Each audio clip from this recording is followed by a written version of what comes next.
Hello and welcome back to the fragrant world of natural perfumery. Here we are in lesson 4 of module 1. In this lesson we're going to be taking a fabulous fragrant journey through the fragrance families. I need you to download your Profile Families workbook, which is on the website. And when you open it you will see something like this for each particular family. So this one is just an example. It's from the fruit family. So what I'm going to be doing, I'm going to be taking you through each and every family. There's 11 in total, and I'm going to be telling you about individual oils in that family. Obviously there's much more than what we can actually cover in this, and you might have more than what is actually in that family.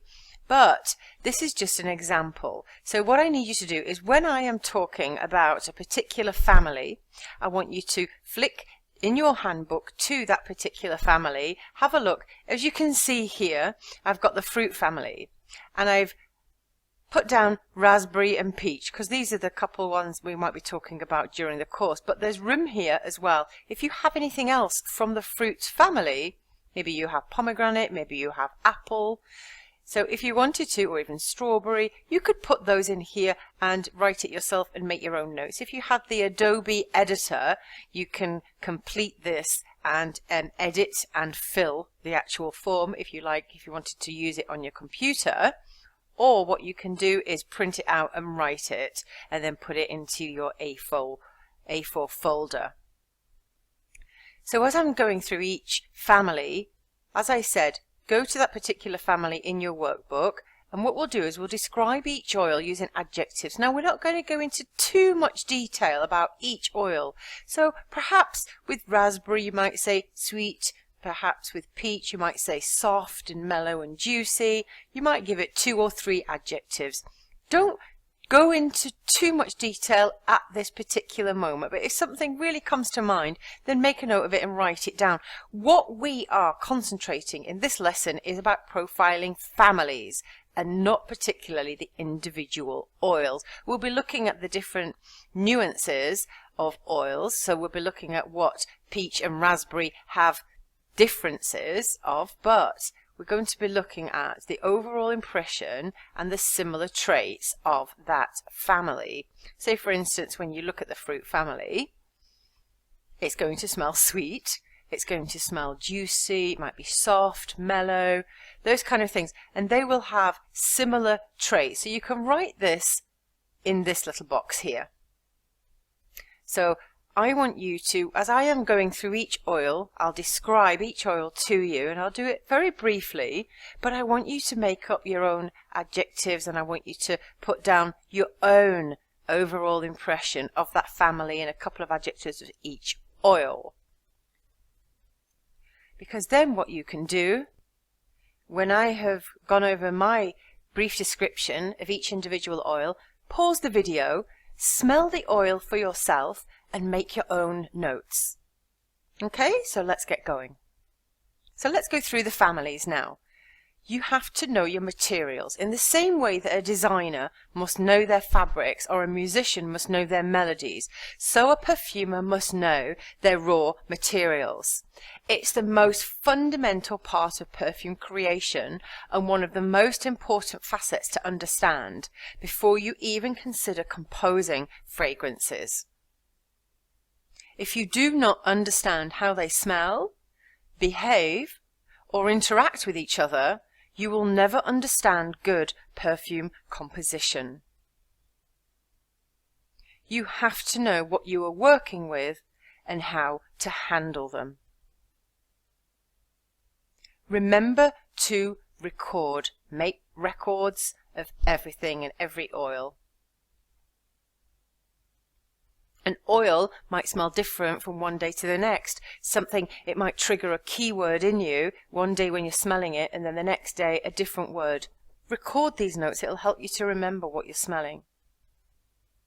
So make notes of each oil. Remember, don't go into too much detail at the moment, because right now what we're doing is we're profiling the families. It's really important for you to be able to understand, and when you're working with oils, to know when you smell something blindly, that belongs to the floral family. That belongs to the wood family. That belongs to the citrus family. You need to be able to distinguish the differences between citrus and fruit. and floral and aromatic, and wood and animalic, or animalic and balsam, or balsam and resin. You need to understand the differences, and only then can you learn and understand perfumery and learn to understand your notes. So make notes and understand your families. Write the name, remember, on each strip and bend it. Use adjectives, build your own olfactory language, and use whatever medium you prefer, using your Rolodex or your journal. So we're going to start now, and we're going to start with the citrus family. And we're going to start from the top and work our way down. Citruses contain natural waxes, so they actually have longer staying power than other top note families like spice or mint. So we're going to start with our favourite, and we've already talked about this, the bergamot. The best bergamot comes from Calabria in southern Italy, which generates 90% of the world's production.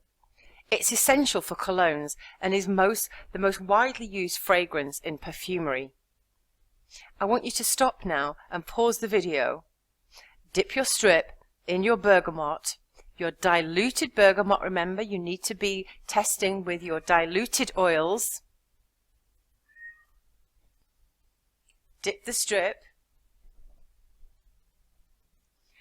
and make a note of what you smell. Just use a couple of adjectives, but what do you smell that's within the family? So you're smelling something zesty, are you smelling something fresh? So write down a couple of things that you think bergamot smells like, something that gives you the initial impression of it. Pause the video and restart the video as I go on to the next oil, and we'll do this going through the whole presentation. We've got a lot of oils to get through, so once I've finished and concluded my description, I want you to pause the slide, dip the strip, and make your own notes about the oil and that particular family and the similar traits that each oil in that family has. So the next one we're going on to is sweet orange. The USA, Brazil and Cyprus account for 80% of the world's production.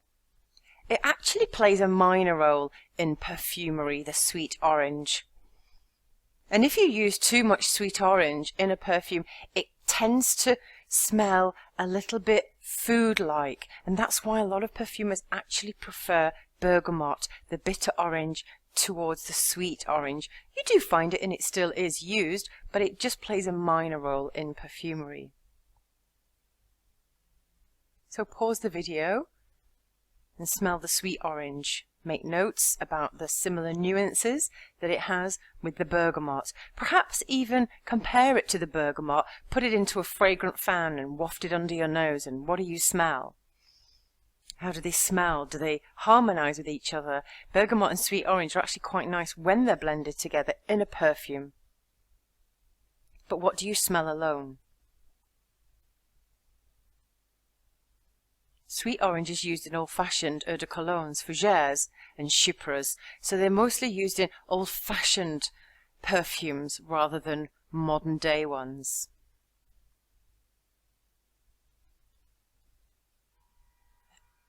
Then we'll go on to the mandarin. In the States, it's actually known as the tangerine. I know a lot of people get confused, but in perfumery, it's known as mandarin. We don't really have tangerine essential oil. It's produced mainly in Italy, Spain, Algeria, and Cyprus. Sorry, I'm getting confused with Cyprus, the essential oil. So yeah, it's Cyprus. And yes, it's a little bit sweeter. Why don't you compare mandarin and compare it with the sweet orange? Make a little note there.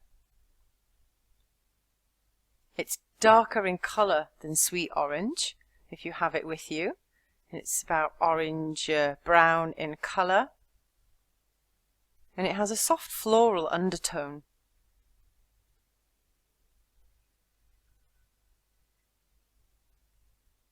It's actually used as a modifier as well with other citrus oils that perhaps have a sharper, maybe more bitter aspect. Mandarin is a good modifier and helps to mellow out other citruses. Then we'll move on to lemon. Lemon is produced on every continent. I once went to the Amalfi Coast in Italy, where they have the most amazing lemon groves and the biggest lemons I've ever seen in my life.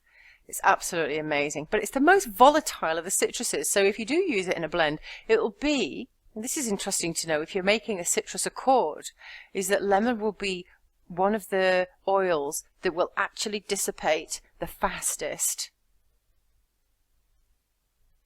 It has a fresh sweet odour reminiscent of the actual fruit peel, and it's used for its refreshing sweet aroma. Let's move on to lime. Don't forget to pause in between each one as you make your own assumption about each oil and make your own notes. Lime is mellower than lemon. It's also a lot sweeter, and it's a lot bolder. It's a very bold fragrance, and the tenacity is outstanding as it has natural fixatives. So it lasts a lot longer than the other citruses, probably combined. It has a spicy, herbaceous, sweet balsamic profile. It gives an interesting profile to colognes and chypres.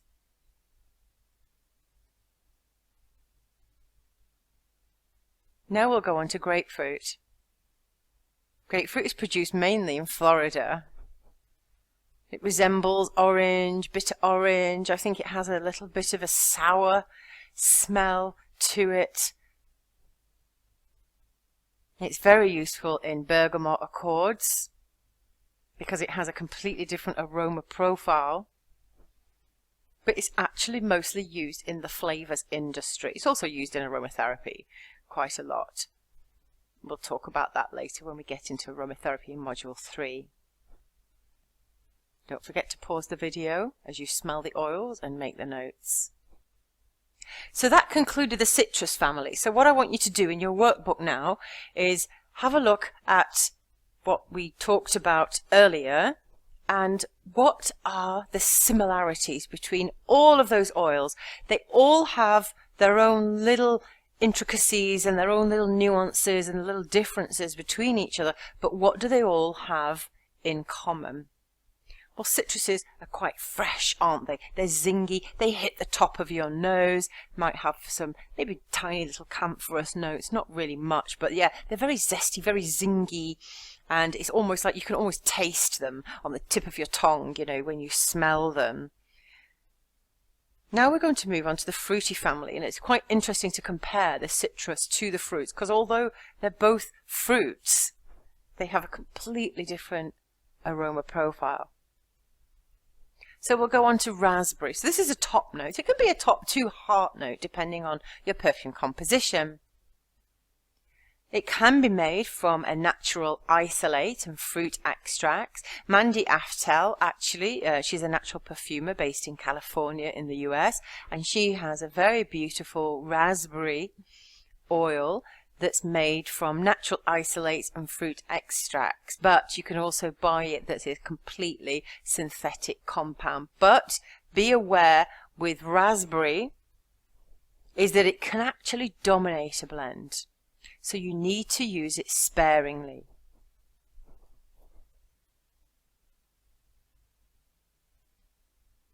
Then we'll move on to peach. So you can either have the synthetic like we talked about earlier, or you can have the aldehyde C14. It smells like peach skin.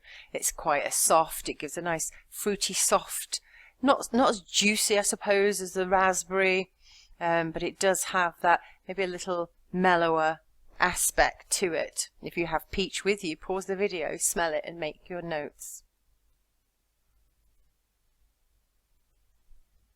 So what did you notice now between the citrus and the fruity families? Did you notice the difference in the actual profiles of them? The fruits had a little bit more body, a little bit more depth. They were perhaps more 2-dimensional or 3-dimensional, more than the citruses. They were juicier, perhaps. So make a note of the similarities and how you can be able to tell the difference between a fruit and a citrus. This is the easiest one. This is the easiest family to detect, the mint. We all know about mint. We've either eaten the leaves of the peppermint or the spearmint, or we've eaten some candy with it in, or we've had toothpaste. And mint and spearmint and peppermint, they are mostly used in the flavors industry for things like mints and toothpaste. They are used in perfumery, but very, very sparingly. It's a top note peppermint. It's distilled from the leaves, and like I said, it's hardly used in perfumery. They mostly use the crystallized menthol because that gives an airy, fresh note without the mint aspect that can kill a perfume.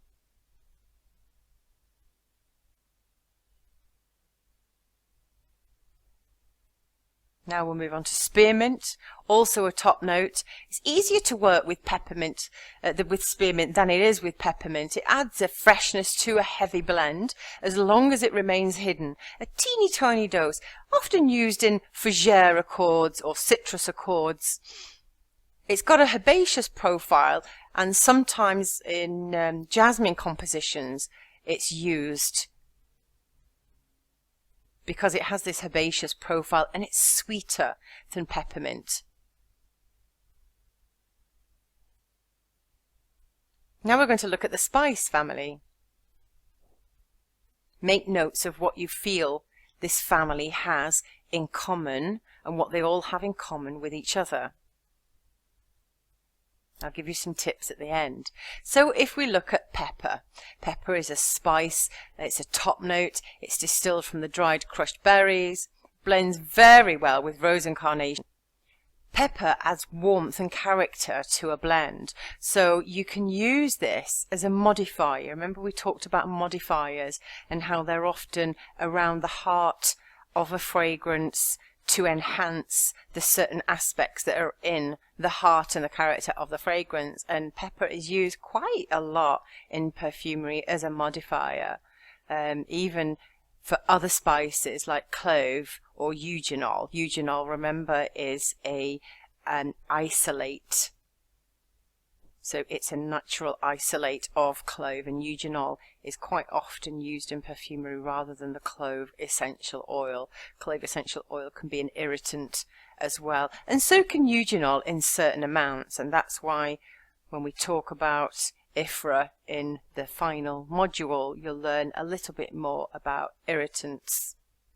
But it adds warmth and character, like I said, and warmth is the key word when it comes to spices. You know, when you're putting them in your food, you're putting them in a curry and you're adding depth and warmth and character, aren't you? You know, when you make something beautiful. And I talk about food a lot, I might talk about music, and it's because they're all artistic things that we work with every day or once a week. And it's important to understand and to liken it to something like food, especially when it comes to spices, because you need to use them sparingly. What's going to happen if you put too much pepper in your soup or, you know, in a stew? It's going to be overpowering, isn't it? So you add the pepper to a food to do what? To enhance and to modify the main character of whatever it is that you're cooking. And it's the same with perfumery. You use it sparingly, otherwise it'll overpower. Nobody wants a perfume that smells like pepper. I don't know anybody that does anyway. And it works well in oriental perfumes. Pepper is a beautiful fragrance actually with rose. Very, very. I love pepper with rose, and like I said, in sparing amounts. It works very well in oriental perfumes and amber accords. So why don't you go on now and smell your pepper? Let's have a look at cinnamon bark. You can have cinnamon bark or you can have cinnamon leaf. The Ceylon cinnamon bark is steam distilled. It's extremely powerful and it's very diffusive. Remember we talked before about diffusive? It's warm, sweet, and it's got a tenacious odor. But it's got a dustery, powdery dry down with a hint of sweetness, and it works well in oriental or woody perfumes and complements frankincense. But what you can do with the cinnamon is if you use it in very small amounts, it adds some warmth, it adds some depth, it enhances your fragrance. But because it has this powdery dry down with a hint of sweetness, if you use it in very small amounts, remember, we don't want a perfume that smells like cinnamon. Unless you're making something for Cinnabon. And then we've got cinnamon leaf. Ceylon cinnamon leaf oil, steam distilled from the dried leaves and the twigs. And this works well also in oriental and woody perfumes. And it's this leaf that's mostly used to isolate eugenol. And again, it has this powdery dry down and has a different aroma profile. So if you have the cinnamon leaf, perhaps compare the aroma of cinnamon leaf with cinnamon bark and note down your differences in your workbook. Now we're moving on to nutmeg. Nutmeg in the olden days was used as an aphrodisiac, and I think monks used to rub it on their genitals. I read about that somewhere. Maybe it's folklore, I'm not sure. I wouldn't recommend doing that anyway. But yes, nutmeg is a spice. It's a heart note. Again, it's warm, but it's light. It's more aromatic, and it's fresher than the other spices. And nutmeg is a very versatile oil. It's versatile in cooking, because you know in cooking you can use it in sweet or savory dishes. So it's interesting in fantasy bouquets in small amounts. And when I say fantasy bouquets, I mean really fantasy bouquets with an array of different florals and expensive florals. An abundance, when a bouquet has an abundance of florals, and that's why, and maybe gardenia and tuberose and jasmine, ylang ylang, maybe hedione, heliotrope. So these fantasy bouquets, it's very interesting in small amounts, but it's used a lot in men's spicy perfumes and aftershaves. So if you have nutmeg, have a smell of that and compare it to the other spices. See how fresher it feels and smells. And then we have another ginger, again a warm spice. So this is what they're all having in common now. Do you see the families? They all have this warm, well, what other word can I use apart from spicy, really? Ginger is distilled from the unpeeled, freshly ground rhizomes. It blends well with animalic and woody notes. It's really interesting in floral fantasy bouquets, again, especially with gardenia. That's easy to remember, isn't it? Because they both begin with G, ginger and gardenia. It's got a tenacious, rich profile, so it lasts a long time, and it introduces warmth into oriental perfumes, but do err on the side of caution with ginger. I had one lady, she's been to 6 classes, and it was only in her 6th class that she decided to ditch the ginger, which she just really didn't know how to work with it, because she was just putting too much of it into her blends every time. And when she ditched it, she ended up with an absolutely beautiful perfume. So err on the side of caution when it comes to working with ginger. Again, it's warm, isn't it? So what did you get from the spice family? What nuances and similar traits did you get? You know, it's like when I've got 3 sisters, so there's 4 girls all together, and we all have similar traits and personality traits. You know, I've got 2 sisters that have the same birth sign as me, Aries, and we're very fiery, we're very dominant, and yes, we've got a lot of similar traits like that. That's why we used to clash when we were younger. But then I have another sister who's a completely different star sign, but then we have similar traits in that, you know, we're very loyal, we're very sensitive, and we're very loving. So this is why we talk about families in perfumery, because although they have their differences, they have similar traits and genes running through them. And that's why it's important for you to understand them, because now you can understand and identify one family from the other. Okay, let's go on to the green family. So we'll start with sweet basil. This is distilled from the leaves, stems, and the little flowers. Basil complements citruses, and it adds a rich herbaceous aroma. You need to be careful with greens, when it comes to a fragrance, because it can make a perfume smell a bit dirty. Basil is a top note. It's a top to heart note. It's got a little bit of warmth because it's got this rich herbaceous aroma. So you can use it as a top or top to heart note if you like. But don't forget, err on the side of caution. Nobody wants, again, a perfume that smells like a herb or like something, you know, that you would throw on your pizza. So you need to be really careful when it comes to working with a lot of these oils like mints and greens and aromatics even. Now we'll go on to galbanum. This is a beautiful note. It's a green note. It's actually distilled from the resin, but it's not in the resin family because of its aroma profile. It has an intense green note. It's got a fresh leafy odor with like woody bark like undertones, which is nice because it's got this freshness. Then it gives way to a smooth woody foresty like fragrance, and it's used extensively in perfumes, but only in tiny amounts because of its intense green note. Remember what I said about greens and what they do to perfumes. They work really well with leafy florals. So because, now imagine now, an aroma like galbanum that has a fresh leafy odor. Now have a look at other florals, because it's not just, it won't work with just any floral. We're looking at florals with lots of leaves.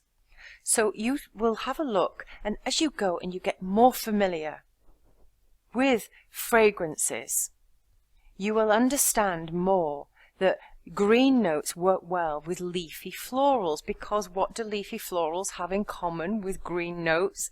The greenness of it. So it's complementing it, and it's completing the naturalness of violet, hyacinth, narcissus. Lavender as well is quite, it's not very leafy, but it's very aromatic, and it's distilled from the flowers and the twigs. So if you look deep into nature, you will understand everything better, as Einstein said. And it's so true. Look deep into nature, understand your materials, understand where it's coming from, and understand not just, oh, well, bergamot works well with lemon, and rose works well with pepper, and galbanum works well with violet and hyacinth and narcissus. Why does it work well with it? Because it's a green note, and these florals, the hyacinth and the narcissus, they're leafy. It'll work well with geranium because it's coming, even though geranium is a floral, it's coming from the leaf, so it has these green aspects. It'll work well with rose because rose often smells like the green part of the rose that the actual petals sit on. So this is really important. If you understand your oils and where they come from and what the flowers even look like, you'll understand everything better and what oils can complement each other. And also, of course, because it comes from a resin, it blends well with other resins.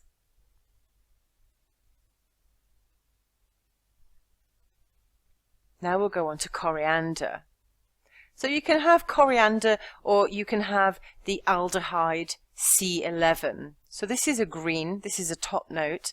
It's distilled from the dried, crushed, ripe fruits. It's frequently adulterated, or people just use the aldehyde C11 because it's cheaper. You can imagine coriander, there's not a high oil yield, so it can be quite expensive. But coriander and the C11 adds an interesting profile to a tobacco accord.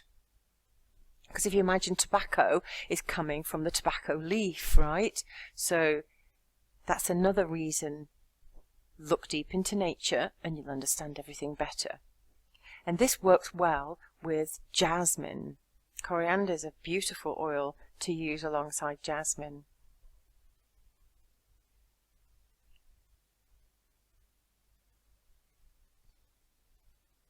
Let's move on to clary sage. Remember I talked about this and I had an asterisk when we were having the brief overview in the last lesson about the family. So the clary sage is the largest of the sage families, and it can be in the green or the balsamic family. So if we have a look at it in the green, now it's actually distilled from the flowering tops, which is another reason why it can be in the balsamic family. It's a heart note.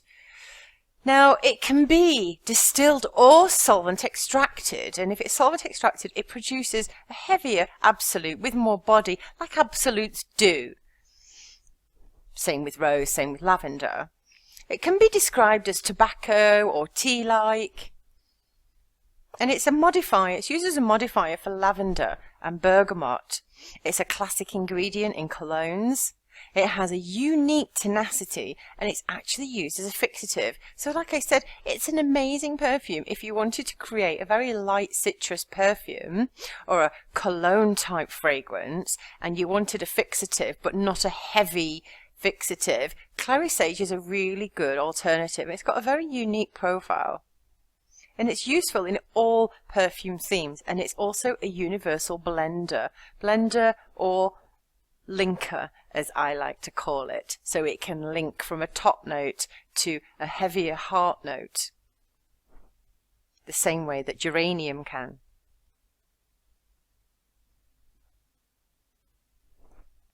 Then we're going to move on to fresh grass. Of course, it's not really fresh grass. You don't get an essential oil from fresh grass, but we call it cis-3-hexanol because it's the aromatic molecule that's actually extracted from the grass. So it's a natural isolate. You need to use this in teeny tiny doses. The less the better. Less is more when it comes to this. It's there to enhance. It's there as a modifier. It's not there to, well, unless you want a fragrance that smells like grass, then go ahead and put a load in there. That's fine, but I wouldn't recommend it. It definitely adds freshness to a fragrance, and again, it works well with leafy florals. I do like the fresh grass smell, and it is nice in little teeny tiny doses. And if you want it, and if you wanted to add a nice fresh green note to a perfume, it's good. But of course, use it in really tiny doses. This doesn't make a perfume smell that dirty like other green oils would do. It's definitely got superior green notes.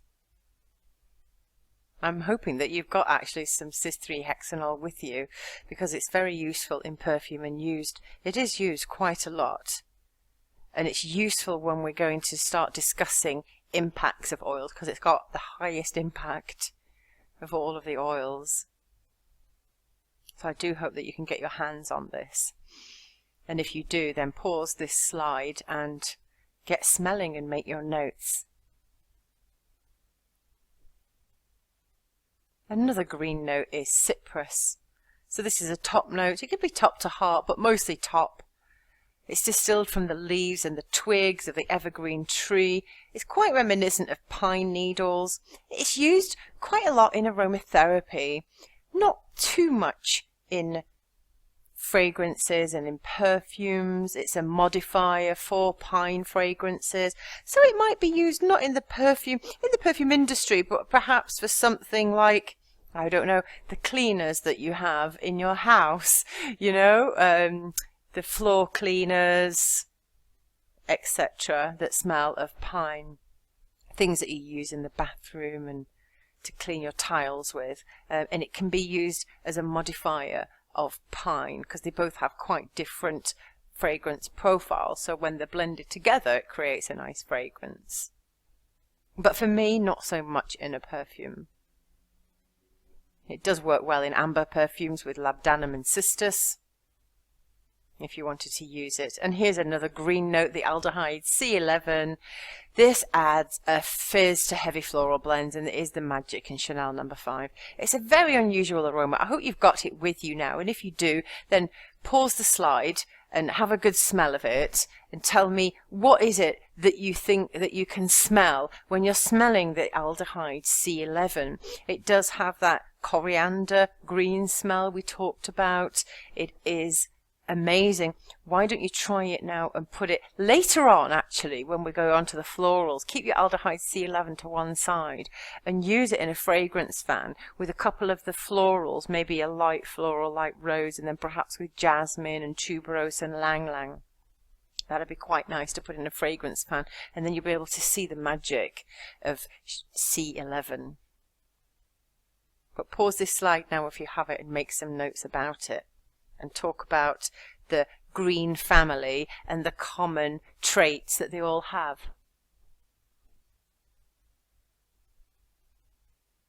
Now we're moving on to the aromatic family. Lavender, of course, we discussed this earlier. This is fine lavender. You can tell the difference between lavandin. It's distilled from the flowering tops and the stalks. It's distilled mainly in France, and it has a floral, herbaceous, fresh odour with a balsamic, woody undertone. English lavender, funnily enough, has a softer profile, and noses, perfumers, can actually, some of them can actually tell you where the oil actually came from. So whether it was from France, was it from Bulgaria, or was it English lavender? Or was it from a completely different country? Was it from Kashmir in Pakistan? Lavender fields, would you believe? Yes, and it's quite a nice aroma, actually. It's quite nice.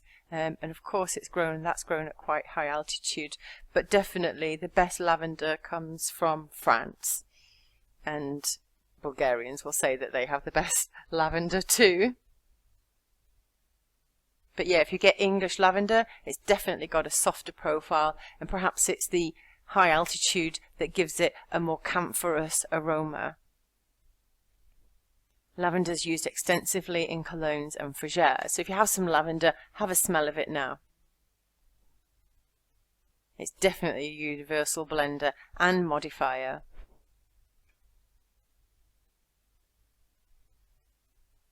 But I mentioned before about absolutes. The absolute is actually preferred in perfumery because it doesn't have the camphorous notes that give it that sharpness. It has a richer and more depth, a richer body. And then we look at lavandin, also in the aromatic family. It's one of the top 10 perfume oils in the world, and it's widely used in the soap industry. And because it's lavandin, it's much cheaper. It's at least 10 times cheaper than lavender. But it's higher in camphor, and it's a lot sharper, and it's a lot harsher. But again, with lavandin, they tend to use the lavandin absolute when it comes to perfumery. They do actually prefer it. Now we're going to look at melissa. Also in the aromatic family, of course. This is one of the most frequently adulterated oils in the perfume trade. It's very, very expensive. You get very little oil out of the leaves, and it's often distilled along with lemongrass and citronella. So you need to make sure that you get your melissa from a very good source. Melissa is more useful in aromatherapy. I personally don't think that the cost is actually justified when it comes to perfumery, when you can look at other oils like lemongrass or like citral. It's produced mainly in France, and like I said, it's very, very expensive, and it's very rare to actually find the real deal. Then we're going to look at another aromatic on the same lines as melissa, which is lemongrass. This is distilled from the fresh or partly dried above ground grass, and it has a very fresh, grassy, tea-like, lemony odour. It's definitely got a lemony odour. Definitely people mistake melissa for lemongrass. And it's mainly used actually not as an oil as lemongrass essential oil. It's actually used to isolate citral or ionone. So it's not really used in perfumery, it's actually used to isolate smell molecules. And it's because it contains 70% citral, which is the starting material for ionone. We're going to talk about ionones a little bit later.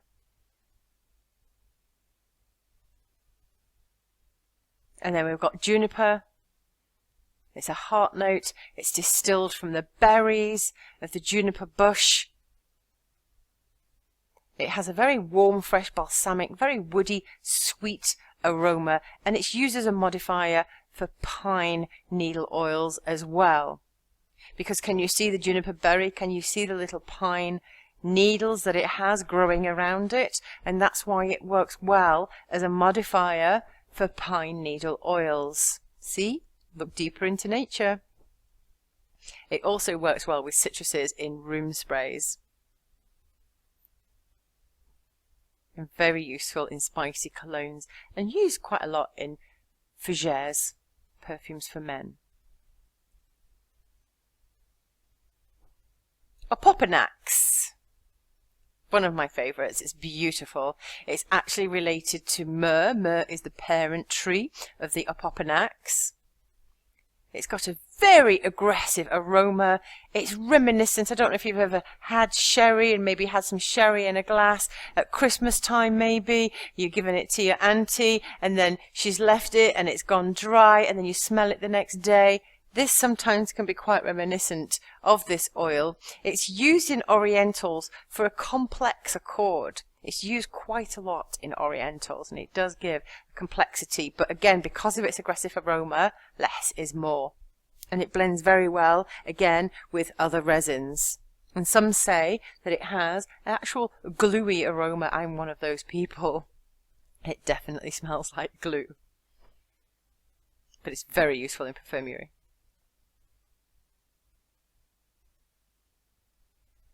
Now we're going to look at one of the biggest families that we have here, the floral family. So I hope you've got all your florals with you.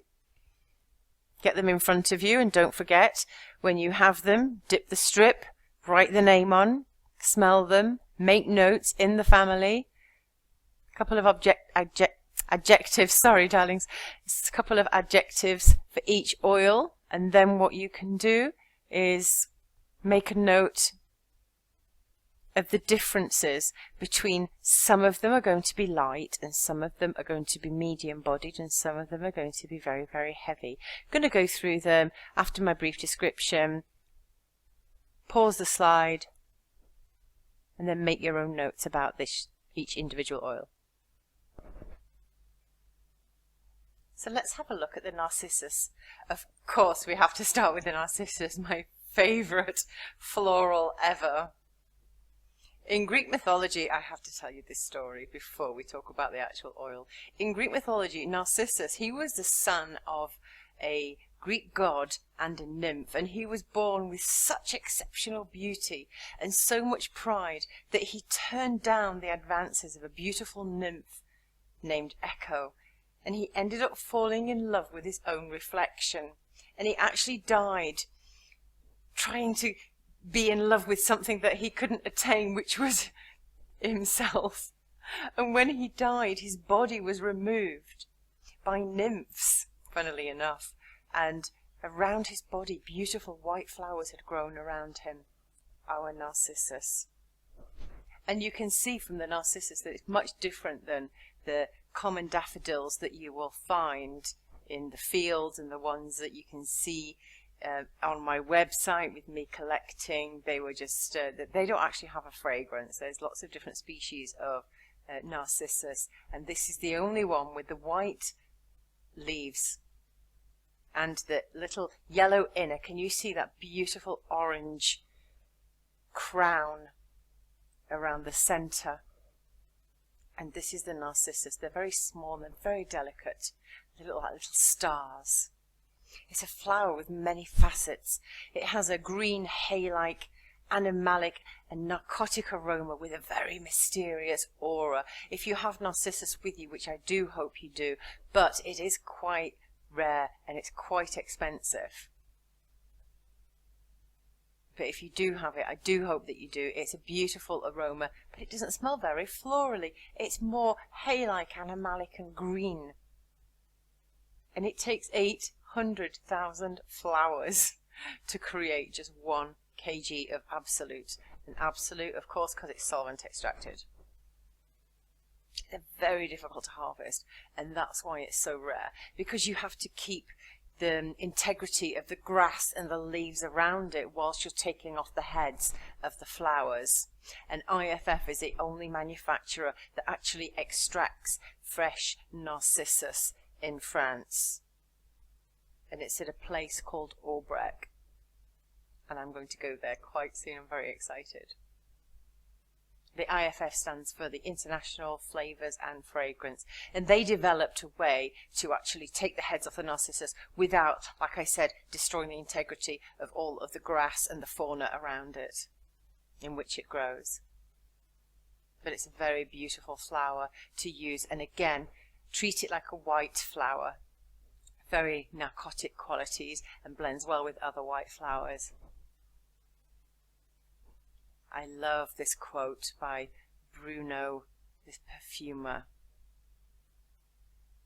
The faked innocence of Narcissus has always intrigued me. It appears beautifully fragile, yet it whispers of dangerous desires. And it does look very beautifully innocent, doesn't it? But yeah, it has these narcotic qualities about it, so don't be fooled. Let's have a look at rose now. Rose is obviously a floral, it's a heart note, but if you look at it, it's not the kind of rose and the same type of rose that you get on Valentine's Day, which have just a few petals, maybe a dozen or so. But this, hundreds and hundreds of tiny, tiny little petals, and this is grown mostly in Grass and Bulgaria. It's grown all over the world, but this is Grass and Bulgaria are the countries that actually harvest the best quality of rose oil.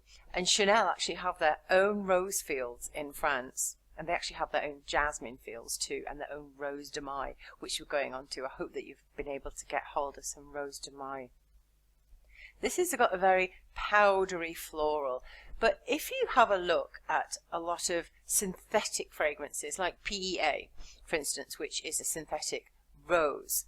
Now, if you look at this, and then you smell rose, they used to call it rose otto when I was studying perfumery. It was called rose otto, but otto just means perfume.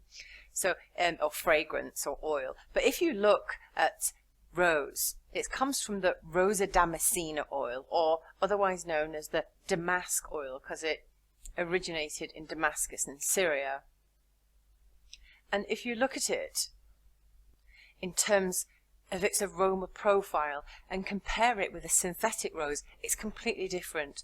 A synthetic rose smells more like rose and the rose that you're used to than this kind of a rose. It's got a completely different fragrance, and not everybody likes it. And we're so conditioned, I think, to smelling synthetic fragrances, especially now in the 21st century. There's so many synthetic fragrances out there, and what you think is a rose is actually not, but because we're conditioned to think that that's what a rose should smell like, when we actually smell a rose essential oil, it smells completely different, and we're not that enamored with it, when really we should be.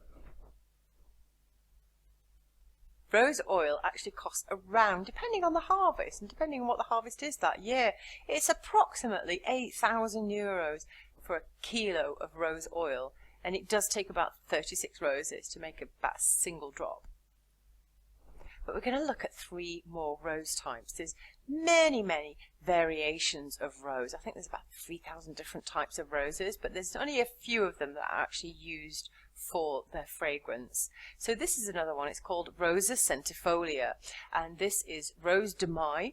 It's exclusive to Grasse in France, and it blooms only once a year in May, hence the name Rose de Mai, the May rose.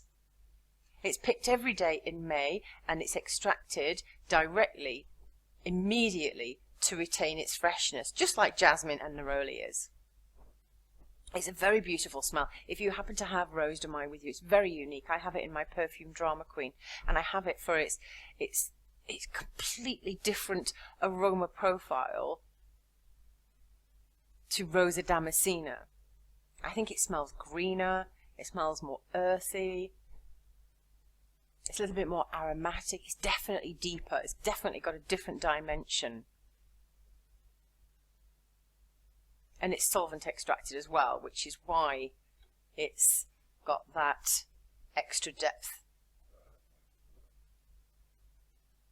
Then we're going to have a look at tea rose. Not a very common rose. You might find it, you might not. But it's called, the Latin name is Rosa odorata. I mean, look at that beautiful rose. The petals, I mean, they're just absolutely gorgeous. And it's actually a hybrid of hybrid perpetuals and tea roses. And these were actually blooms that were popular more than a century ago. Single stem flowers, so you'll only find one rose on the stem, and they're actually cultivated to be the perfect rose. And again, they're solvent extracted, and they have a very unique aroma profile, different than the other two roses. And it takes 4,000 kilos to produce 1 kilo of essential, of absolute oil. Then we're going to look at Rose Absolute. Again, from the Rosa Damascena, but it's called Rose Absolute. Why? Because it's solvent extracted. The colour is a very deep red, so when you get the steam distilled rose and you get the solvent extracted rose, they'll have completely different facets to them in their aroma, but also the colour is completely different. The colour of the Rose Absolute is very red. It's less volatile. It's got a lot of terpenes. It's the terpenes that give it that red colour, as well as other chemicals. It's less volatile than the steam distillation product. So you can see, if you have it in front of you, the difference in colour from the Rose Absolute. If you have a Rose Absolute that is not a very, very deep red colour, then it means that it's gone through some kind of molecular distillation process to remove the terpenes, which in turn removes the colour. And I would recommend having the deep red colour because it lends a beautiful aspect to your perfume. And this is what they use, PEA, phenylethyl alcohol, actually comes from the fractional distillation of this extract. So it's another process that it's going through. And then you've got geranium. Again, it's floral, even though it's coming from the leaves. It's got high contents of geraniol. Remember, geraniol is a rosy smell molecule. So that's why when you smell geranium, even though it's coming from the leaves and it's not coming from even a rosy flower, it's got a rosy aspect because of the high contents of geraniol. So when you blend geranium with rose, the rosy aspect of geranium is actually enhanced, so you end up with a completely different profile of rose. It's amazing. You need to try it. And I think as well, because the geranium has the green aspect, it enhances perhaps a little green aspect that rose has, and you end up with a green rose aroma. So let's have a look at rose geranium. The same as geranium, it's just from the pink geranium, and it has higher contents of geraniol, and that's why it's called rose geranium. And blended with rose, again, the rosy profile is enhanced. It's also got, again, a green rose aroma, but if you wanted a geranium that has higher impact of rose, then that's what you would use, is the rose geranium.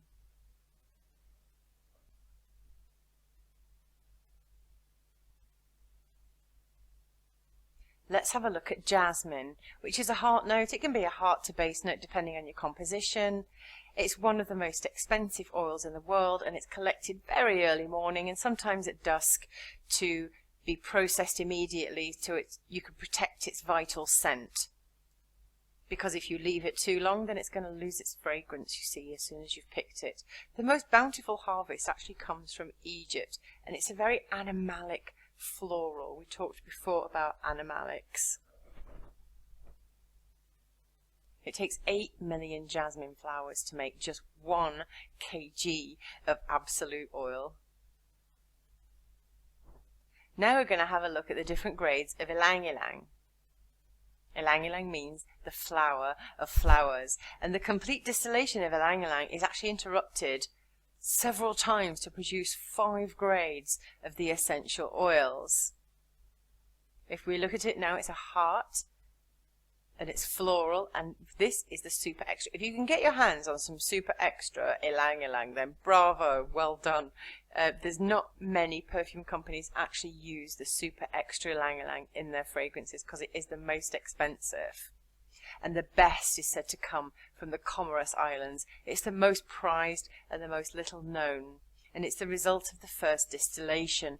It's more refined, it's softer, it's sweeter, and it has a higher content of esters, which you'll learn about in the aromatherapy in Module 3. So it has a stronger relaxant and sedative properties. And it's really only used in very expensive perfumes, and it's favoured by the perfume houses of Chanel and Guerlain. And when you look at the flowers of the tree in the Comoros Islands and Madagascar, and also in the Philippines, they grow in abundance. But if you look at the flowers, it's only the yellow ones that they actually use for perfumery. You can also get white and lilac ones, but they don't use those. So then we're going to look at Ylang Ylang Extra. This is the second part of the distillation process. It's another superior grade, preferred by the fragrance industry for more expensive perfume. It's also much preferred for aromatherapy. It's less aggressive aroma than the other 3 grades, and like I said, it's the preferred oil for aromatherapy, and it's more affordable than the super extra. And then we look at the lower cost grades, which is Ylang Ylang 1 through to 3. It's from the Kananga tree. It's traditionally an aphrodisiac as well. The petals are actually strewn upon the beds of newlyweds in Indonesia. And like I said, Madagascar and the Comoros Islands, and only the yellow flowers are used for perfumery. I hope you have some Ylang Ylang with you.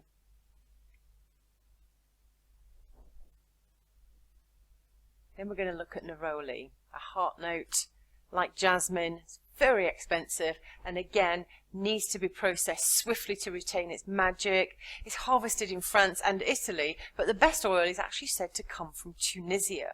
So perhaps when you're looking at the sources of your new neroli oil, have a look at the country of origin. And when I talk about the country of origin and why it's better to get it from here, it's because of the growing conditions, it's because of the environment, the climate, and the conditions of the soil as well. And those are all contributing factors. Neroli, unlike jasmine, because it comes from the bitter orange tree, which is a fruit tree, actually has some citrusy aspects to it. So it's a bit of a citrusy floral. So if you have it with you now, have a smell of it. What do you think? Talk about its profile, list some adjectives, but what do you think? Do you think that it has a little bit of a citrusy floral, perhaps in the entrance notes or perhaps in the departing notes? Now we're going to look at orange blossom.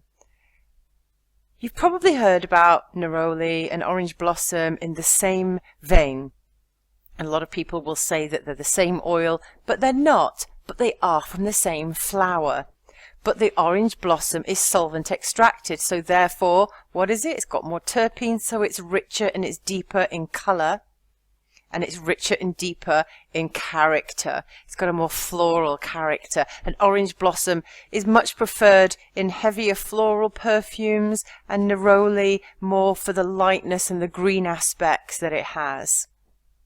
It's less volatile also than neroli. The molecules are heavier, so it will last longer. Its tenacity will be longer. And now let's look at hyacinth. It's a very interesting oil. Hyacinth, to me, smells, it has some little violety facets to it.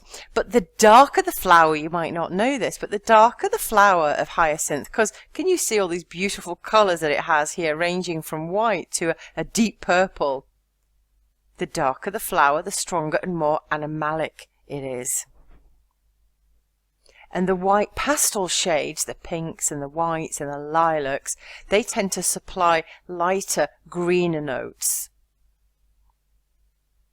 Again, the hyacinth, if you look at the flowers, they're very small, the oil yield is quite low, and it's also solvent extracted. And it's a very soft floral. If you have it with you, what do you think? And have a little smell. Now we're looking at ionones, alpha and beta ionones. They're the most well-known ionones. And they're heart notes, and they're actually natural isolates from the meichang flower and from lemongrass. So it's a smell molecule from the lemongrass. So when you smell lemongrass, you're not going to smell lemongrass and go, oh, that smells like a violet, does it? Or that smells like a rose. So this is the thing. This is the absolute beautiful complexity of naturals and raw materials, is that the smell molecules that they have just have so many different facets. And the fact that, you know, you can get violet from lemongrass, it's just incredible. I love it. That's why I just love perfumery so much. They have violet and wood notes. The alpha ionone has a more violetty aroma, and then the beta ionone tends to have a less violet, a violet/rose aroma. But they are very widely used in perfumery. They don't cost a lot, and they're widely used in perfumery just because of the beautiful violet notes that they lend. And you'll often find ionones in many perfumes. And it's actually nice if you actually blend the alpha with the beta, because they enhance each other. They're even used in male perfumes. If you know about the perfume Fahrenheit by Dior, that has a lot of ionones in it. It's a very violetty smell, and it's got a superior smell, the ionone, but it's a low cost. So that's why it's so popular in perfume. You definitely need to have that in your arsenal. Here's another one, Lily of the Valley. A lot of people talk about Lily of the Valley. Now, can you see this? Look how tiny those flowers are. My goodness, they're so tiny. They're also known as muguet. And Lily of the Valley, when you smell it these days, it will be a synthetic. It'll be a complete synthetic, because the labor-intensive production and the low oil yield just does not justify the actual cost. And it's too hard. I mean, imagine, look at that teeny tiny little flower, trying to get oil out of that. So they used to produce it in very small quantities, but now not so much anymore. In fact, very rarely. If you do find it, then hold on to that like a prize. But yeah, Lily of the Valley, mostly synthetic, but it's used in so many fragrances, especially Chypre fragrances. And it has a beautiful, soft, delicate, floral quality, and especially in the Chypre perfumes. Then if we look at tuberose, this is actually related to the narcissus. Can you see the same kind of petals, but how tiny they are? And then the little yellow in the middle with a little orange facet around the crown. So tuberose is actually a base note because it's so heavy, the molecules are so heavy. Now, when I visited the jasmine farm, they had tuberose there, and they used to sell the single stalks to the florists because the oil yield was just so low. It wasn't worth them getting the oils out of that. But Robertet still uses enfleurage to extract the oil to this day. I think I've mentioned that before. And heavy molecules give it a very powerful scent. But again, because it's a white flower, heavy in natural pheromones, hence it's very narcotic. And because it's related to the narcissus, I think tuberose and narcissus will be very nice blended together, perhaps even with the other animalic flower like jasmine. So these are all really important things that you need to understand when you're looking at oils. It's not just about throwing a nice few smelling fragrances together and making a perfume. It's so much more than that. And if you understand your materials, then you'll understand how to compose a perfume.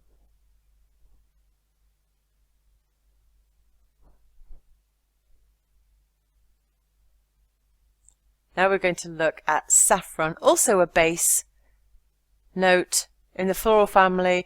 It's from the crocus flower, It's solvent extracted from the fresh stigmas. It can also be a tincture as well. But if you look at the fresh stigmas, now it's extracted from the fresh stigmas, but then, of course, saffron is what? It's used in food. It's more expensive than gold, but it's from the dried stigmas.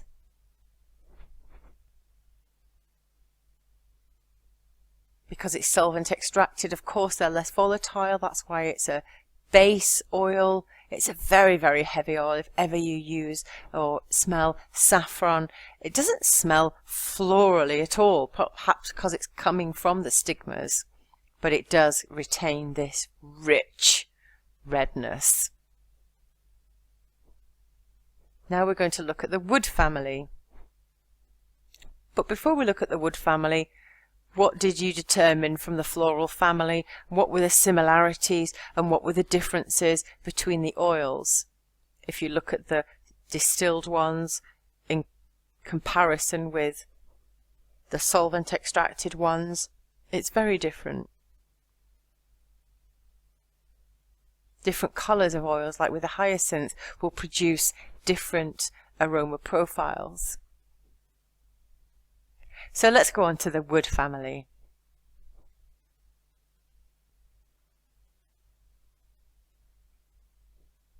Sandalwood, one of the most famous woods, but only the finest perfume houses use. Now, we talked about this earlier when we were discussing the notes, so I don't want to keep repeating myself. But it does add a beautiful soft smoothness, and it has a very low impact. It's a lot of, if you use base notes, sandalwood is one of the base notes that you can use, but then compare it to perhaps something that is richer and smoother. Perhaps one of the ones that I'm going to talk about in a little while, patchouli. They do complement each other very beautifully, but it adds a soft wood. So if you're looking for a soft wood, then sandalwood is the one to go to. It's known as Mysore, so when you're looking at your materials and when you're buying them from suppliers, it might be called Mysore sandalwood or indeed East Indian sandalwood, but this is the one that's the most endangered. But then if you go to the other side of India and you look at West India, you're going to be looking at the amyris. This is a more affordable alternative to East Indian Mysore sandalwood. Of course, it's cultivated in West India. It's a very rich fixative. For me, it's actually got more depth and more richness than sandalwood, even though it's from a different tree. It's not as prized in perfumery as the East Indian species, but I think people are going to start getting used to, as sandalwood, East Indian sandalwood, is now endangered. I think people are going to get used to smelling different aroma profiles of the different trees, such as amyris, and I think it has a beautiful, rich aroma, and it's definitely a really good, affordable alternative. Now we're going to be looking at cedarwood. In the temples, the old ancient temples, they used to build their doors from cedarwood because of the fragrance that it exudes. It's a very grounding oil. It's used in meditation quite a lot. Obviously, it's from the trunk and the saw and the wood, the sawdust, sorry, of the cedarwood atlas tree. Now, cedarwood atlas is otherwise known as Moroccan cedarwood, so don't confuse it with Himalayan or Virginian. That again will give you different flavor at smell profiles. And it's widely used for its fixative effects, and it blends very well with labdanum and woody florals. It can smell like pencil shavings, but for me, cedarwood has beautiful peppery freshness. So if you're looking for a wood and you're not looking for something like sandalwood, or you want to use sandalwood but then you want to use something that's going to accompany it, then have a look at cedarwood, because it's a fresher wood. and it's got this peppery freshness about it that I really, really like in a fragrance.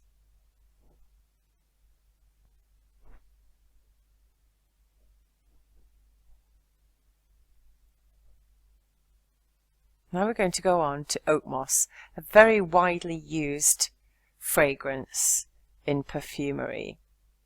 Now, of course, don't forget, as you're going through this, if you have the actual oil with you, then once I've finished my description, smell the oil, or smell the oil along with me while I'm actually talking about the oils.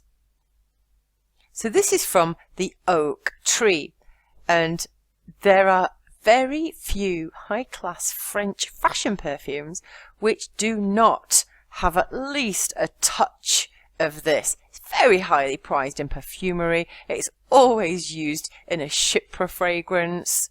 Unfortunately, IFRA has restricted the amount of oak moss that you can actually use. And true oak moss is the lichen. Can you see the green lichen here? And this grows mostly on oak trees. And it blends well with most oils. Now you can get moss oil from other trees. There's many other trees where obviously moss grows and you can get it in it. Often it might even be adulterated or blended with seaweed absolute. So it's very important that you have trusted suppliers where you know that you're going to be getting your oils from, that they're true to their word, and that they have the highest quality of them, and that they're not being adulterated with other oils. But true oak moss comes from the oak tree. It definitely lends body and a natural richness, or a rich naturalness, however you want to say it. But definitely it's adding this beautiful natural element to a fragrance. And it's definitely used as fixative in florals. In any perfume, really, it's used as a fixative. It lasts a very long time on a perfume blotter and on your skin. But like I said, IFRA have restricted its use to very tiny amounts now. If you have a look at your fragrance supplier, you can ask them for Evernyl, which is a synthetic alternative. It's cheaper than oak moss, easier to work with, more stable and less restricted. Perhaps get Evernyl and oak moss and smell them. They definitely have a different aroma profile. Now we're going to look at bitter orange petitgram. Petitgram, okay, so petitgram comes from the same bitter orange tree as neroli. It's harvested from the leaves and the twigs. So this is why it belongs to the wood family, but it doesn't belong to the green family because it's coming from the leaves. It doesn't belong to the citrus family, although you might read a lot of it that it actually does belong to the citrus family, but it actually doesn't.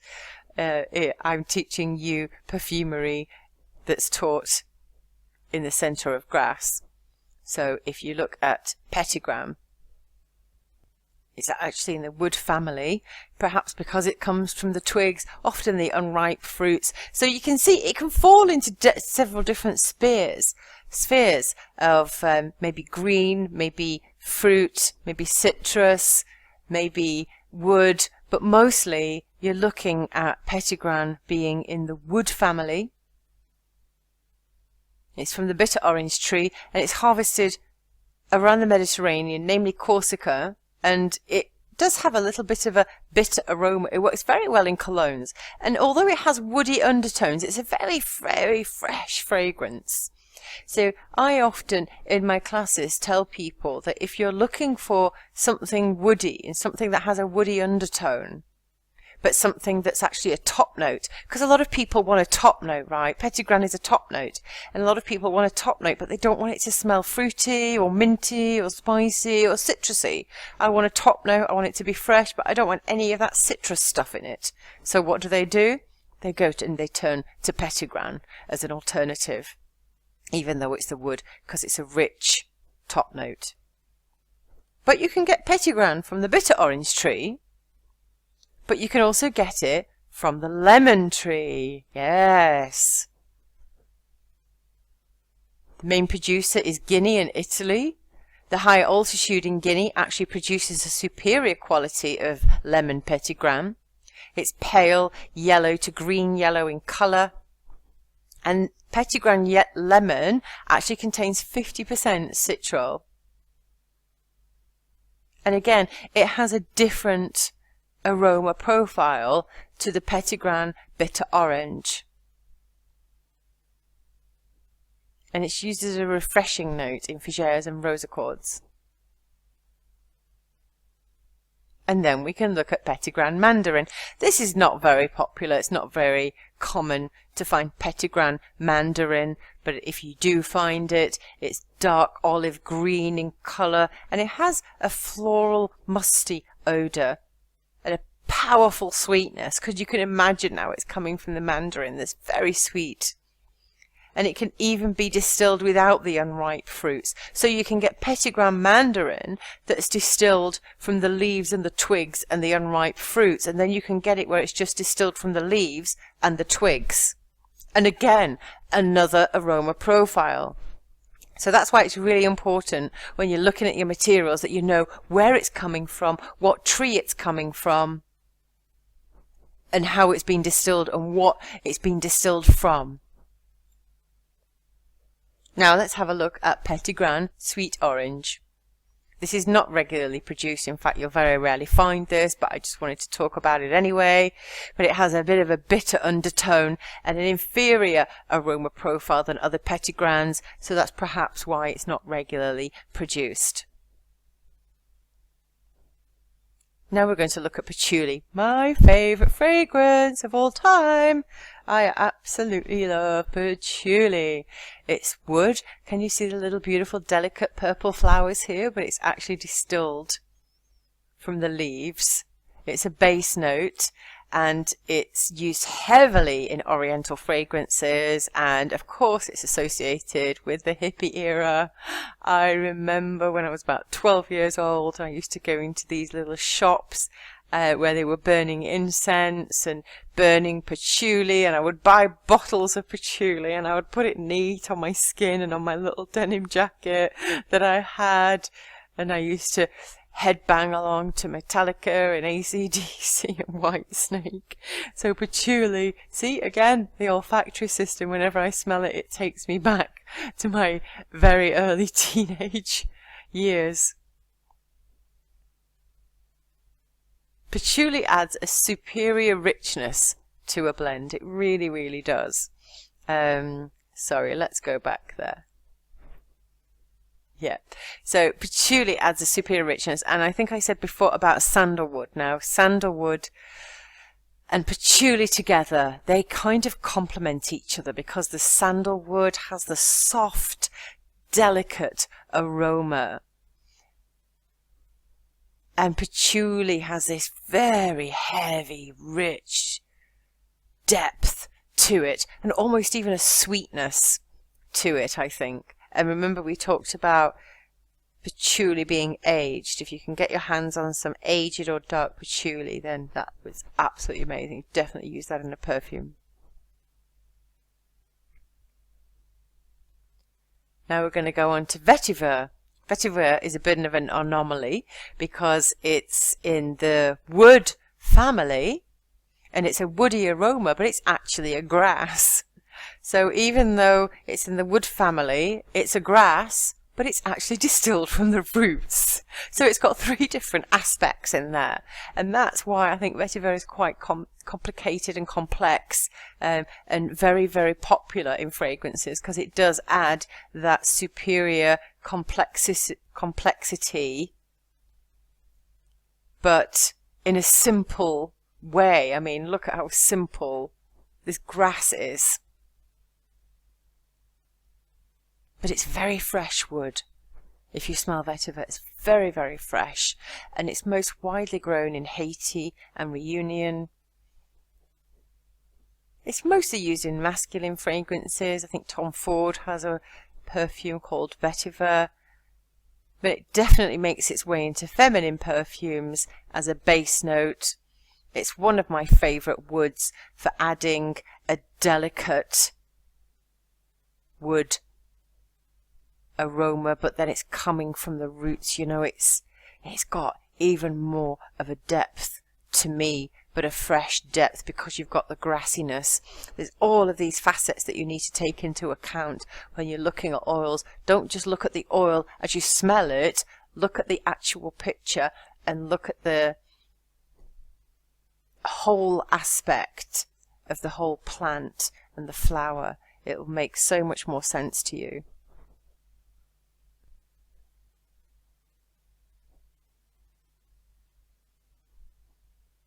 Now, of course, oud. I'm not sure if you've got oud in your arsenal. There's different ouds that you can use. It's actually from the agarwood tree.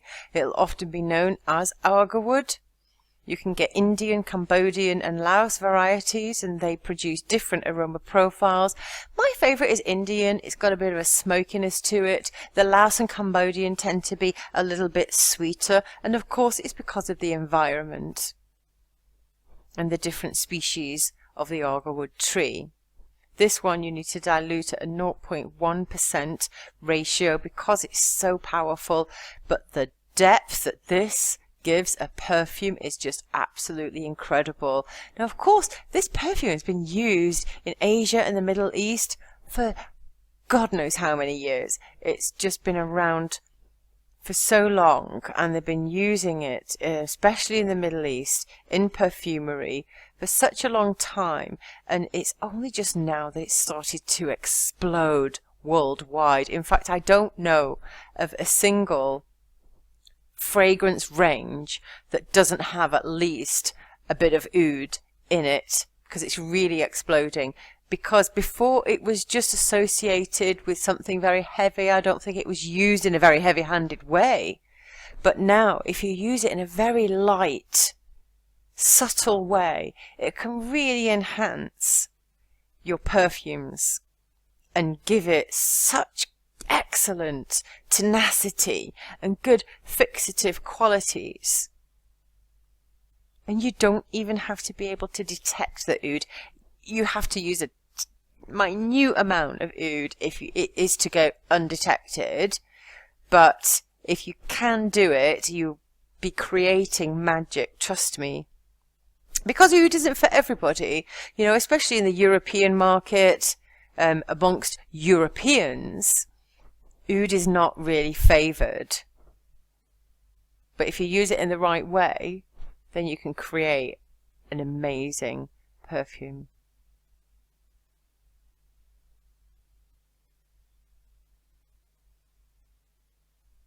Now we're going to look at the resin family. One of the most famous resins of all, and my favourite, is frankincense. Of course, we touched on frankincense a little bit earlier. It's distilled from the dried resin, which is also known as the tears.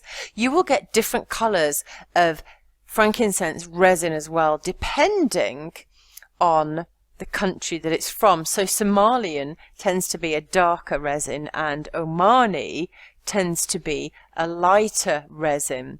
And it's actually collected and harvested in spring and autumn. And autumn actually produces, did you know this, the best quality of frankincense. So perhaps your manufacturer or your producer of, well, your manufacturer would know about it, but perhaps the producer or the supplier of your frankincense oil might know or might not know actually when it was harvested. So it's quite important, and you can perhaps even go directly to the distiller in Oman and see if you can find some frankincense oil that is from their August harvest. And like I mentioned earlier when we're talking about frankincense, that it comes from tapping the papery bark of the tree. But what you might not know is frankincense comes from the immune system of the tree. We're going to talk about this in module 3, but it's a resin that comes from the immune system, which means it has superior healing properties. So imagine, you know, you're scratching yourself, or you've got a bit of a scab, or you cut yourself and then you get a little bit of a pus and that comes out from your skin. I know it sounds awful to talk about it like that, but if you look at, like, you're scratching yourself, and when you get this pus that's exuding, what is this pus coming from? It's coming from your body. It's coming from the immune system because it's protecting you. This is the same thing with frankincense, and that's why it has such excellent healing properties that we can talk about a little bit later in module 3. But for now, we'll talk about frankincense that has a vintage smoky vibe to a perfume. So if you wanted to add something that had or required a vintage type smell or a little bit of smokiness, then frankincense is your go-to oil. It's very light, and I sometimes think, depending on where you get your frankincense from, sometimes it can be richer than the other. I got some from Neal's Yard and it smelled quite rich. Then I got some from the UK that was from Somalia, but I wasn't sure where they'd got it from. But obviously Neal's Yard had got it from Oman as well. And I found that one of them was richer and one of them smelled like petrol. And it actually smelled like it had stinging properties, you know? So yeah, it's really important to smell different oils from different suppliers and see which one you prefer as well, you know? Because it's not always going to be the same. Now we're going to be looking at benzoin. Benzoin Siam. Also a resin, of course, and a base note, and it's obtained from the small tree, the Styrax tonkinensis. And like frankincense, it's extracted from the resin that dries. You can also get another type of benzoin, benzoin Sumatra. This is a cheaper alternative, but the Siam is much preferred in perfumery, and it has a pleasant, warm, caramel-like aroma. Don't forget, you need to keep pausing these slides in between and doing the smelling either along with me or after I finish my description. But yeah, what do you smell when you smell this? You smell something like caramel?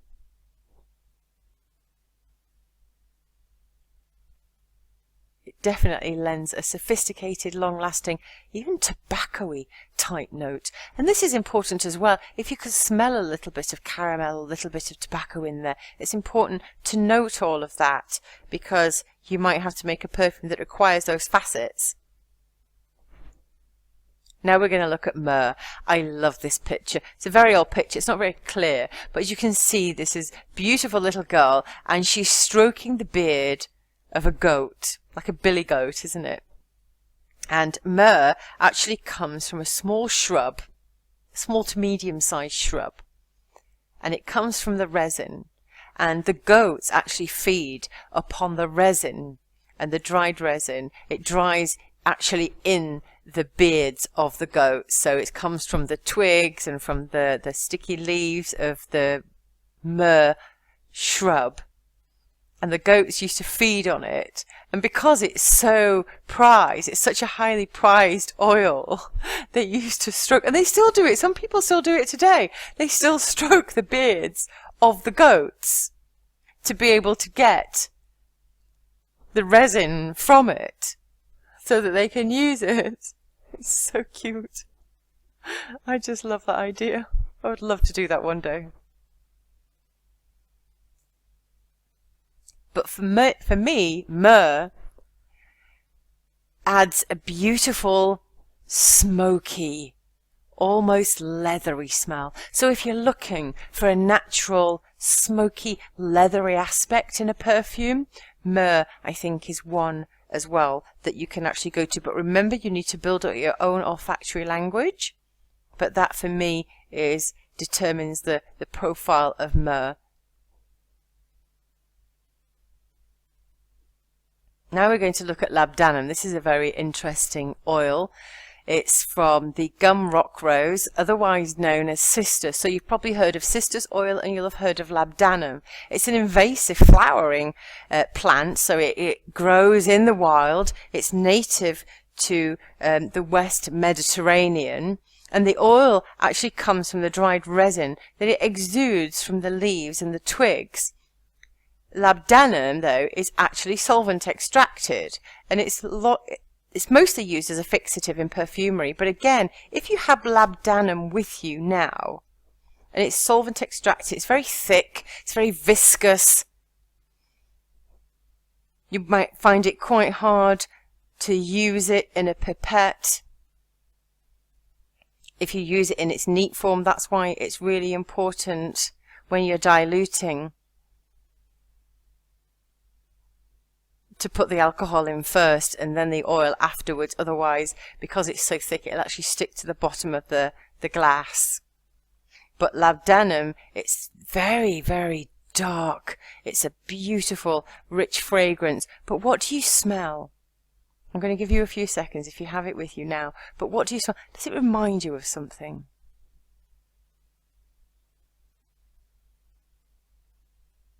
If you drink, have you ever smelt whiskey? Maybe a cognac? Yeah, it does, doesn't it?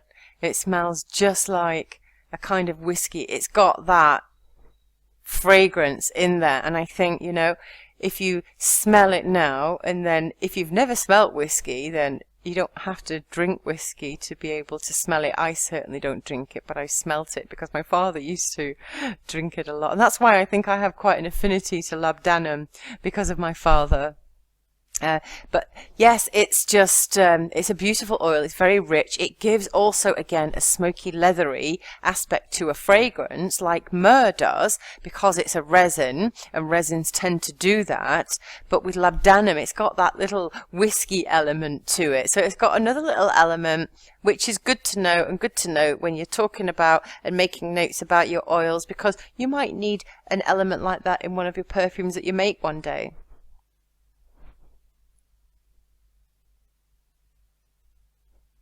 Now we're going to go on to the cistus, which is from the same family and the same plant as labdanum, but it's steam distilled, so it gives a different aroma profile. And if you look to the right here, you can see the pharaoh from ancient Egypt, and they actually used to infuse the resin of this plant into their false goat beards to exude an aura of austerity. Now we're going to look at the balsamic family. And one of the very, very typical balsamics is vanilla. It's a vital ingredient in sexy perfumes. It flourishes in Madagascar and the Comoros Islands. It's extracted from the seeds of the dried pods. And vanillin is often used, as vanilla is very, very costly. So if you go and you buy a perfume that perhaps is like about $3 or $4, $5, $6, maybe even $10, and it says it's vanilla, it probably won't be vanilla. It will be vanillin, which is about €8 a kilo, perhaps, as opposed to vanilla, which is quite a few €100 a kilo. And it's real vanilla. If you have vanilla and vanillin and you put them together in a glass bottle and you look at the color, you'll be able to tell the difference immediately. Vanillin has a creamy, like I suppose a light yellow to almost light orange color. But if you look at real vanilla, it's very dark brown. If you look at the seeds, it's almost as brown as that. It's a very dark brown. So you'll be able to see when you get things from your supplier whether it's real vanilla or vanillin. Now coumarin, also a base note in the balsamic family, but this is a natural isolate from the tonka bean, the very expensive tonka bean. Now, What does it remind you of? Well, I've already got it up there on the slide, but it has this rich sweetness that's definitely reminiscent of marzipan or almonds. Can you smell it? Put the stick under your nose. Close your eyes. What do you smell? Do you smell almonds? Do you smell marzipan? Do you smell something else? It's got a very, very distinctive smell. It reminds you of perhaps a cake or a biscuit or something that you've eaten.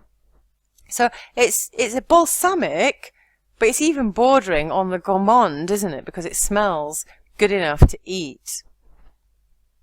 This is a great alternative to vanilla if you wanted to add a little bit more depth. It is nice, but use it sparingly because, again, you don't want your perfume, to smell like, a biscuit or a cake. It actually comes in crystal form as well, the coumarin. It's fully dispersible in alcohol. But when you buy coumarin, it will come in a crystal form because it's a natural isolate, and it's isolated using the cold method, and that's why it comes in crystals.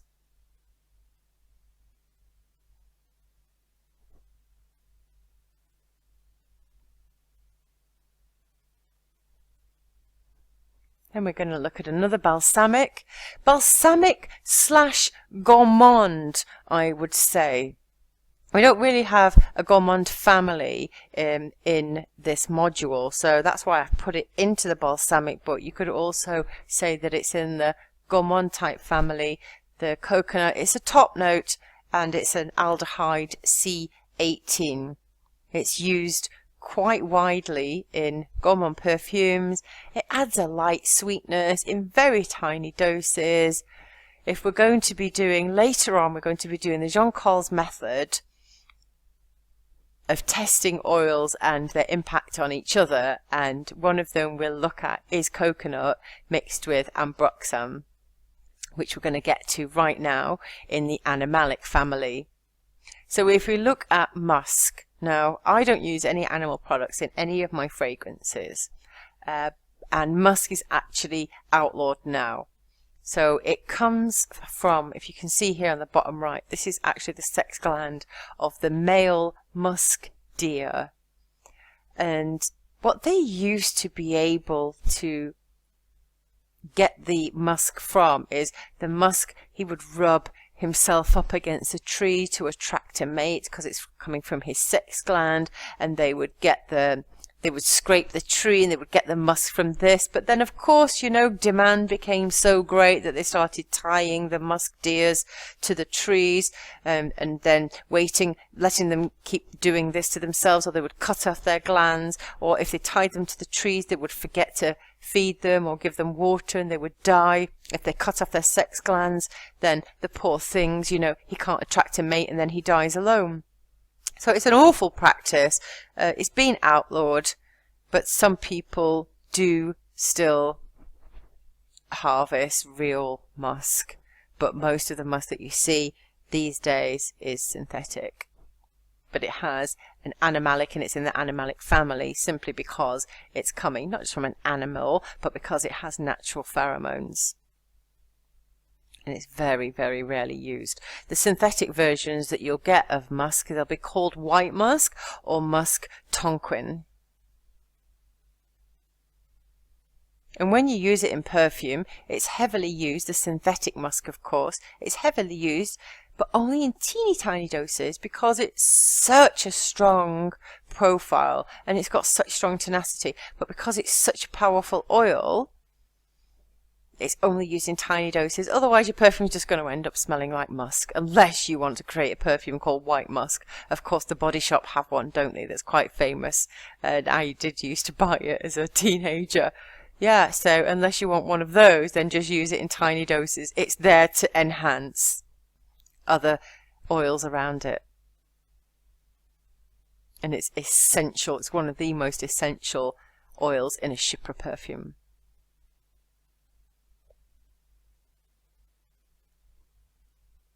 Ambergris, one of my favourite oils. Smelt alone, it smells absolutely hideous. It's very heavy in indoles, which is a natural pheromone. That's why it's in the animalic family, and that's why it's highly prized in perfumery.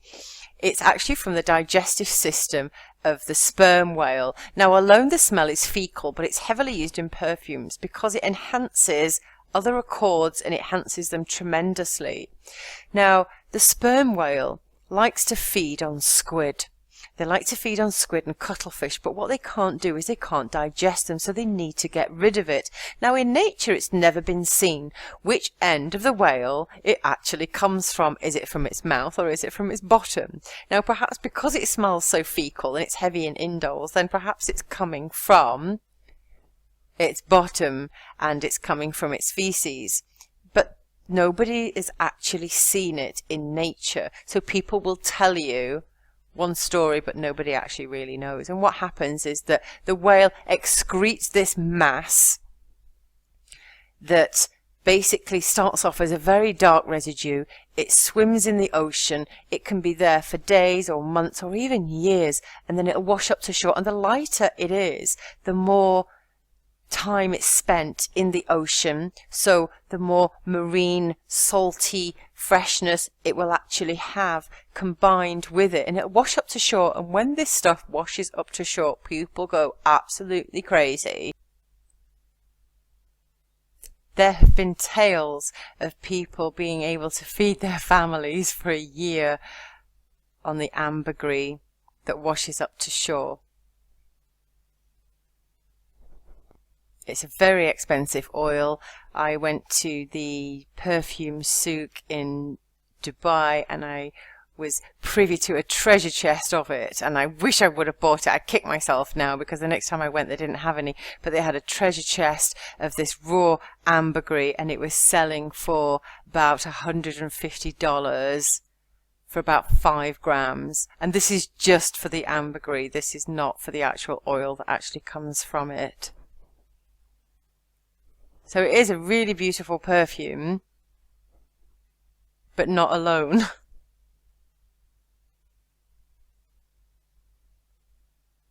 An ambroxan is you could say that it's a synthetic equivalent of ambergris, but it really doesn't smell anything like. But what they've done is they've made it into a marine freshness. Now, this is a complete synthetic. It comes again like the coumarin in a crystal form, but it definitely has this beautiful marine freshness to a fragrance, and it's used quite extensively in perfumery, and it doesn't work very well in some perfumes and some accords because it's so fresh and so marine-like. But if you wanted to create a marine type fragrance, then this is your go-to oil. And it doesn't work well in oriental perfumes. But if you have it with you, then please do have a little smell, perhaps waft it with a coconut, and you'll be able to see how they complement each other in very different ways. And they both have different aspects.